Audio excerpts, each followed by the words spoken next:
Di sini saya akan menjelaskan tentang pengertian dan konsep dasar dari Sistem Informasi Manajemen. Menurut Permana dan Ariana tahun 2022, Sistem Informasi Manajemen merupakan kegiatan yang dilakukan sekelompok unsur dalam organisasi yang saling terkait untuk memecahkan masalah dengan memanfaatkan sumber daya manajemen sehingga menghasilkan informasi yang mendukung pengambilan keputusan. Sistem informasi terdiri dari sistem, kumpulan subsistem yang saling terhubung, dan informasi atau data yang diolah menjadi bermakna. Informasi adalah salah satu sumber daya konseptual utama. Selain itu, organisasi juga memiliki sumber daya fisik berupa manusia, material, mesin atau energi, dan uang. Semua sumber daya ini harus disinergikan agar organisasi berjalan efektif. SIM atau Sistem Informasi Manajemen hadir untuk mengolah serta menyajikan informasi yang relevan yang dibutuhkan oleh manajer. Keberhasilan SIM atau Sumber Informasi Manajemen tidak hanya bergantung pada teknologi, tetapi juga pada perencanaan, sumber daya manusia, struktur organisasi, serta keterlibatan manajemen. Di sini saya akan menjelaskan tentang komponen utama sistem informasi manajemen. Nah, sistem informasi manajemen terdiri dari beberapa komponen yang saling terhubung untuk mendukung pengambilan keputusan dan efisiensi operasional.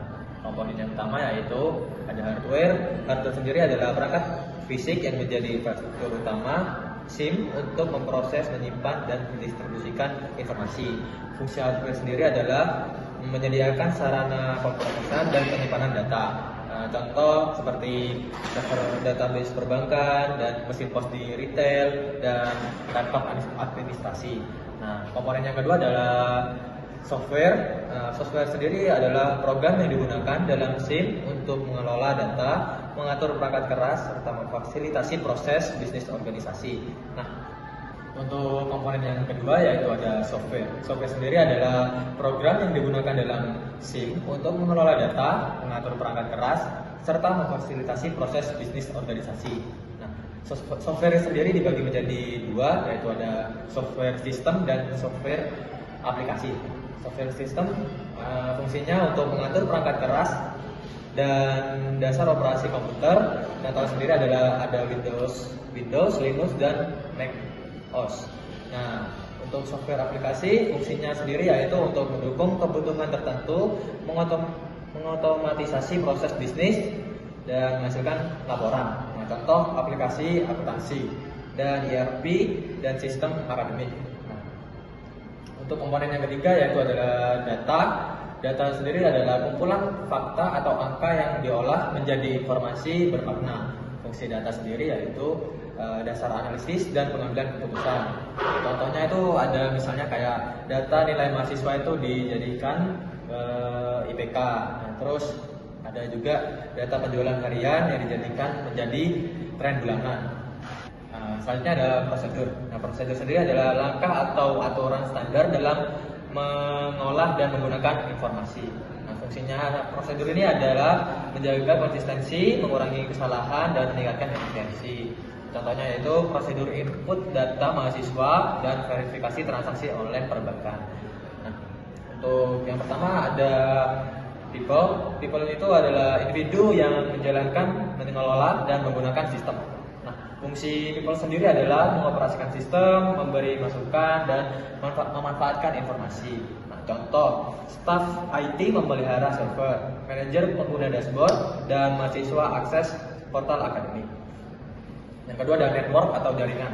Nah, jaringan komunikasi yang menghubungkan komponen SIM agar data dapat dipertukarkan real time. Fungsinya network sendiri adalah yaitu mempercepat komunikasi dan pertukaran informasi antar unit.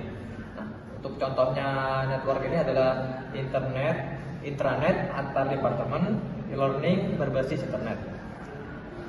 Yang ketiga ada feedback. Nah, feedback adalah mekanisme umpan balik untuk evaluasi dan pengembangan SIM. Nah, fungsi feedback sendiri yaitu adalah menemukan kelemahan, memperbaiki sistem, serta meningkatkan kualitas layanan. Contohnya feedback ini yaitu yang pertama survei kepuasan pengguna. Nah, terus ada laporan error kasir. Yang ketiga ada masukan dashboard dan laporan. Nah, yang terakhir ada keseluruhan kontribusi komponen SIM.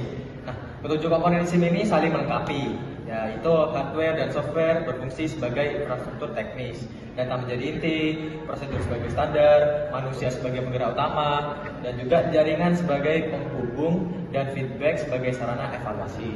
Dengan mengoptimalkan seluruh komponen SIM dapat meningkatkan efisiensi operasional, menekan biaya, memperbaiki kualitas layanan, serta mempercepat pengambilan keputusan strategis. Saya Muhammad Susamanggara dengan NIM akhir 1211. Di sini saya akan membahas materi tentang peran dan fungsi sistem informasi manajemen dalam sebuah organisasi. Pembahasan pertama yaitu mengenai sistem informasi manajemen itu sendiri.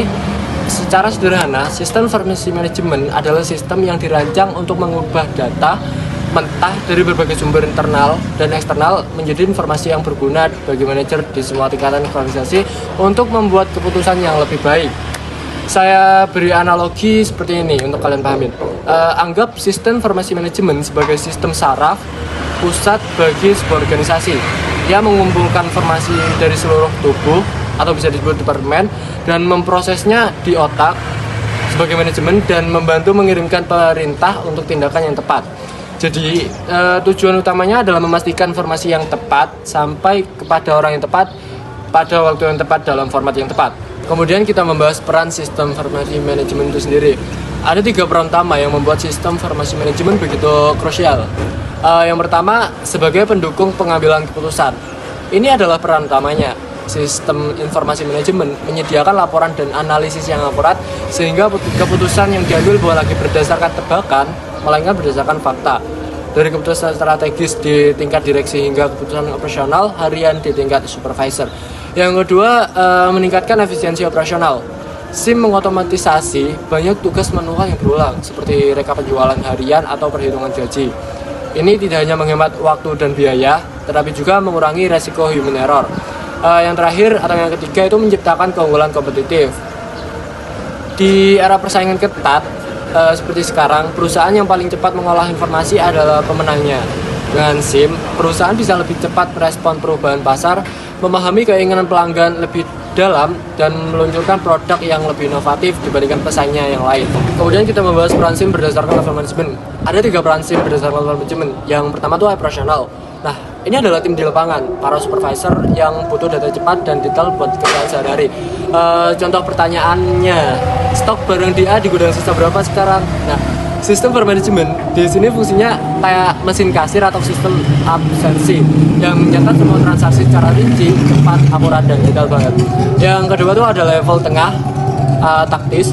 Ini para manajer departemen, mereka nggak butuh data per detik, tapi butuh rangkumannya buat bikin rencana bulanan atau kuartalan. Nah, pertanyaannya lebih ke arah evaluasi. Gimana sih tren penjualan produk kita 3 bulan terakhir? Nah, sistem manajemen itu di sini tugasnya mengubah data detail dari bawah menjadi laporan atau grafik yang gampang dibaca. Yang terakhir tuh ada level puncak atau strategis. Ini levelnya para bos besar kayak CEO atau direksi. Kayak gitu. Mereka mikirin masa depan perusahaan buat tahunan ke depan. Pertanyaannya tuh super luas. Kayak apakah tahun depan kita perlu buka cabang baru atau gimana posisi kita dibanding pesaing. Sistem manajemen buat mereka bentuknya kayak dashboard simple yang isinya cuma rangkuman paling penting dari internal dan info dari luar kayak berita ekonomi seperti itu. Saya akan menjelaskan tentang tantangan dan tren masa depan sistem informasi manajemen. Tantangan utama keamanan cyber dan privasi data, ancaman peretasan, malware, serta aturan ketat seperti GDPR. Integrasi sistem yang kompleks, sulit menyatukan akuntansi, inventaris, dan CRM. Literasi digital dan resistensi perubahan, karyawan